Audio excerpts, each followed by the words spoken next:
Naples Fantastique en collaboration avec Franam, Geotour et Trinacria vous souhaite la bienvenue à Naples et vous présente en cette période où tous nous sommes confinés quelques petites curiosités concernant Naples et sa région pendant la période de Pâques. À Sorrente et dans ses environs, le dimanche des rameaux, l'habitude est de s'échanger les palmes de dragées. Le long des côtes amalfitaines et sorrentines, du 9e au XVIIe siècle, des tours de défense furent construites pour lutter contre les incursions des corsaires et des sarrasins qui saccageaient, s'emparaient des habitants pour lesquels ils demandaient une rançon.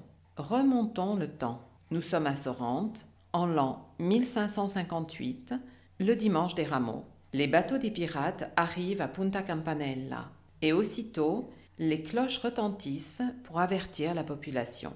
Le curé, quant à lui, était sur le parvis de l'église, prêt pour l'aspersion des oliviers. Ainsi, il invite tous les fidèles à prier avant de prendre les armes pour se défendre. Tous restent, sauf un pêcheur qui descend en direction de la plage de Marina Grande.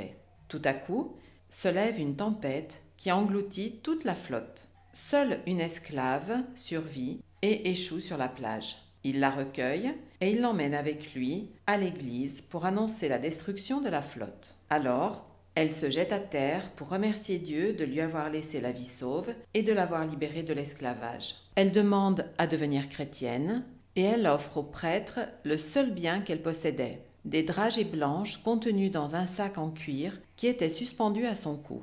Après avoir été bénie, les dragées sont distribuées aux fidèles. La fin de l'histoire, vous l'imaginez déjà, car la jeune femme épouse le pêcheur. Elle révèle aux femmes comment réaliser les dragées avec des amandes et du sucre, puis comment faire les palmes avec des dragées blanches pour les enfants et les jeunes femmes, en couleur pour les hommes et les femmes mariées. Ce serait l'origine des palmes en forme de fleurs. La confection n'est pas très difficile, mais elle est un petit peu longue. Il faut chauffer le fil de fer sur une flamme d'une bougie pour pouvoir enfiler les dragées. On laisse reposer une nuit, puis on revêt le fil de fer de papier et ensuite on réunit les dragées en groupe pour former ainsi des fleurs qui deviennent un bouquet. Il existe aussi opalumiel, qui est la moelle de figuier, plus difficile à faire. Il faut couper des rejets de figuier qui ont 2 ans d'âge, les laisser sécher, puis les couper au niveau des nœuds.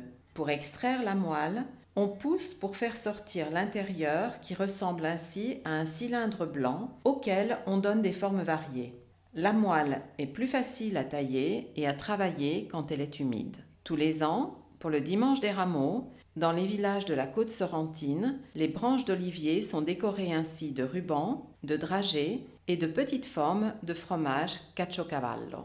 Lorsque nous parlons de Naples, il est impossible de ne pas parler de gâteaux. En l'occurrence, pour Pâques, le gâteau traditionnel est la pastiera. Le jeudi saint, jour traditionnel pour l'élaboration de la pastiera, les cuisines et même les cages d'escalier sont envoûtées par le parfum de fleurs d'oranger, ingrédient nécessaire à la confection de ce mets succulent.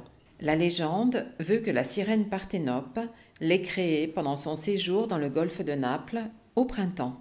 Elle enchantait le peuple napolitain qui, pour la remercier, lui envoya 7 jeunes femmes portant des dons.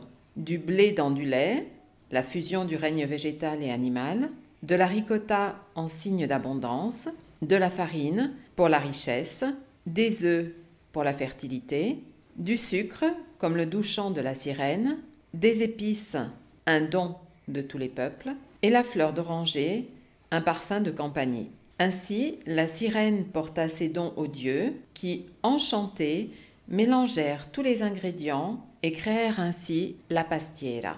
Parthénope, donc la sirène, retourna à Naples, l'offrir aux Napolitains. Je vous ai raconté pour l'instant la légende, tandis que la réalité est un petit peu différente. On la trouve dans le quartier des Crèches, exactement dans le couvent de San Gregorio Armeno. Les religieuses du couvent mélangeaient les ingrédients, symbole de la résurrection, avec la fleur d'oranger qui provenait du jardin de leur couvent. Elles préparaient la pastiera pour les nobles et les membres de la haute bourgeoisie napolitaine. Comme je vous l'ai dit, on la prépare le jeudi saint et on peut la conserver une dizaine de jours. Une petite anecdote à ce sujet. Marie-Thérèse d'Autriche, épouse de Ferdinand II de Bourbon, n'était pas une personne gaie, c'est le moins qu'on puisse dire. Quand elle goûta la pastiera, elle sourit, ce qui fit dire à Ferdinand II « Il fallait la pastiera pour faire rire mon épouse. Je devrais attendre la prochaine fête de Pâques pour la voir sourire à nouveau. » Ce qui est très important aussi dans notre région, en cette période, ce sont les rituels de la Semaine Sainte. Les origines de ces processions remontent au XVIe siècle. Pendant le règne espagnol, elles se sont enrichies de couleurs, bannières et symboles des mystères. Dans la péninsule sorrentine, environ 20 processions se déroulent la nuit du jeudi au vendredi saint. À Sorrente, 2 processions sont très célèbres. La procession blanche se déroule la nuit du jeudi saint. Les participants revêtent un habit blanc et leur visage est recouvert par un capuchon. Cette procession rappelle la Vierge Marie qui erre à la recherche de son fils capturé et crucifié. La procession noire, pendant laquelle les officiants sont vêtus de noir. Elle rappelle la crucifixion et la mort du Christ. Elle a lieu sur le cours principal de Sorrente, très solennelle et émouvante par le silence qu'elle engendre à l'arrivée de la procession accompagnée par les 200 voix du Miserere. Quant à la procession du Vendredi Saint à Procida, c'est une tradition qui rappelle les processions importées de l'Espagne à Naples au XVIe siècle. Nous vous rappelons que Procida est une île absolument charmante qui se trouve à environ une demi-heure d'Aliscafo, de bateau, de Naples. La Confraternita dei Turchini organise cette procession. À cette occasion, les jeunes hommes revêtent une bure blanche recouverte d'un manteau turquoise. Ils portent des misteri qui ont un caractère religieux le long d'un parcours de terra murata qui domine donc la Coricella, qui est un petit port absolument charmant de Procida. Sur cette terra murata se trouve l'abbaye de Saint-Michel. Donc le parcours part de Terra Murata et arrive au port à Marina Grande. La procession commence à l'aube du Vendredi Saint au son d'un trombone et de 3 roulements de tambour qui se répètent tout le long du parcours et rappellent les sons qui accompagnaient les condamnés à mort de la Rome antique. Suivent ensuite les mystères, la statue du Christ mort, de la Vierge en deuil, appelée aussi Addolorata, et le baldaquin funèbre. Derrière l'Addolorata, il s'agit du cortège des anges, composé d'enfants de 2 ans, vêtus de vêtements noirs brodés d'or, comme celui de la Vierge. La procession, alors, se termine avec la bande musicale qui joue des marches funèbres et toutes les autorités de l'île de Procida. Cette année, 2020, malheureusement, toutes ces processions ont été supprimées à cause de l'épidémie. Maintenant, je vais vous donner la recette de la pastiera environ pour 8 personnes. Pour la pâte, 400 g de farine, 2 œufs plus un jaune, 200 g de sucre, 150 g de beurre.